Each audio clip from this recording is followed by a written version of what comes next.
So basically, leaders create teams, right?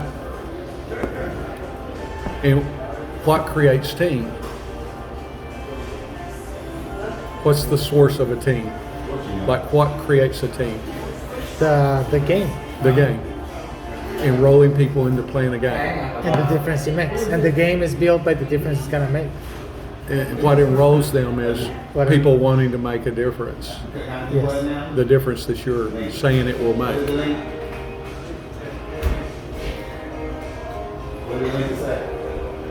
I've been like, I wish I had all that training that you have, and I do.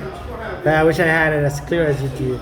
But I've been using it, and I was using it yesterday because I was telling a friend of mine that where I'm staying at, I was telling her what was happening in Playa del Carmen, what was happening in Monterrey, and she said, I would like one of those soup kitchens in my city where I grew up. That would be perfect. So I started enrolling her. Yes. And I went and I did that. I did a little training with her, and I drew several things. And I told her, "What? Okay, so what would happen if we don't do it? What happens if we? What's the need, right? And what's gonna happen if we don't? What happens if we do it? What's the reality?" So she said, "Okay, the reality is A, B, C, D, and And what's the need?" And she says, "Well, we could give them food. We could talk to them about God. We could teach them like what you guys are doing." The game. This is the difference the game is making. So I told her, what if we don't do it? And she said, well, things are going to be the same. They're just going to continue on. And she says, and I told her, well, and what's the result of that? You know, what's going to happen to those kids? And then she went, well, the younger girls, they're gonna, well, since they're not gonna know, they're not gonna have their potential doesn't even exist.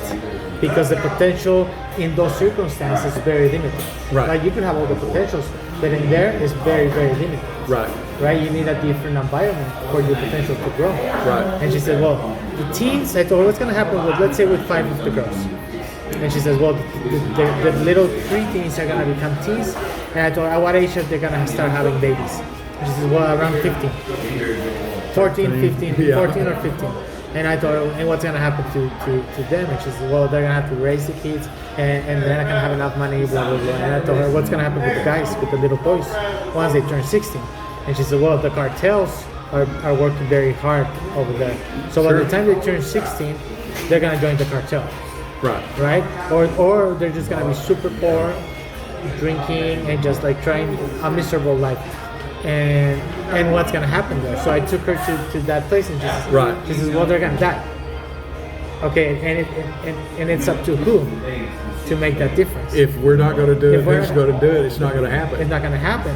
And so I took her to that as like it's us, right? And I told her, and she's like, I told her, who's gonna do it? Who has done it? I told her, you left there 30 years ago when you were a little kid. Right. Has anybody done it? Has anybody done it? No. And she's like, nope. And so you know the impact it's gonna have. You know the difference it's gonna make.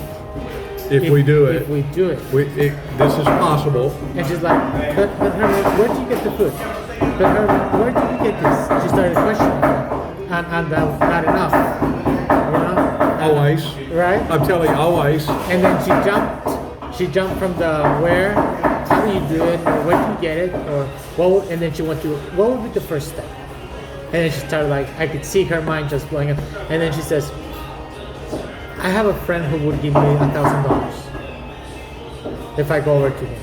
And then she says, I have a second friend that if I tell him about the vision and about the project, so she started thinking about enrolling people. Mm-hmm. And she started thinking about not doing it herself, because she says, well, I don't have the $2,000 myself, but I know someone who does.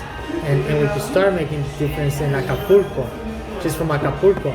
And she's like crying. She says, that little girl that you're talking about, that's me. Yeah.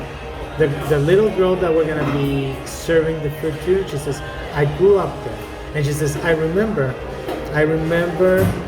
missionaries going over there. She said there was this man who would bring us, take us to church, and I remember the Christian songs, and they would feed us there. And my mom would send us.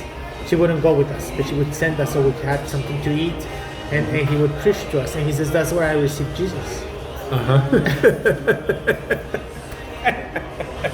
That's the way it's done, brother. Yeah, and then she said, I still remember the song. I believe in No, you. I have a friend who loves. His name is Jesus. I have a friend who loves me. His name is Jesus. One of those songs. You Yeah. know? And she said, I still remember that. She said, I was like 6. She said, I was like 5 or 6.